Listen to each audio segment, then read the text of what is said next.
આજે આપણે ઉપવાસમાં ખવાય એવી સરસ મજાની ખીચડી બનાવી છે, તો ચાલો આપણે જાણી લઈએ તેના ઇન્ગ્રીડિયન્ટ્સ, કઈ કઈ વસ્તુ જોઈએ છે. તો બધાથી પહેલાં એક કડાઈના અંદર તેલ ગરમ કરશું, એના અંદર જીરું અને વઘાણી નાખીને વઘાર કરી લઈશું. અને એ પછી આપણે 1 ચમચી ભરીને લીલા મરચાં એડ કરીશું અને એની સાથે આદુની પેસ્ટ. તો બંનેને સરસ રીતે સાતળી લઈશું. પછી આપણે પલાળેલા સિંગના દાણા એડ કરીશું, એને પણ સરસ રીતે સાતળી લઈશું.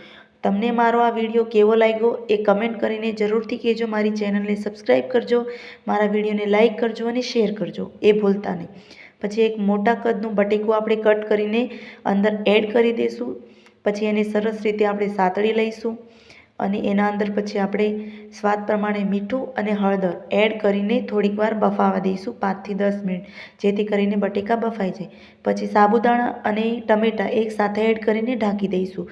તો તૈયાર છે સાબુદાણાની ખીચડી. કેવી લાગી કમેન્ટ કરીને જરૂરથી કહેજો. જય માતાજી.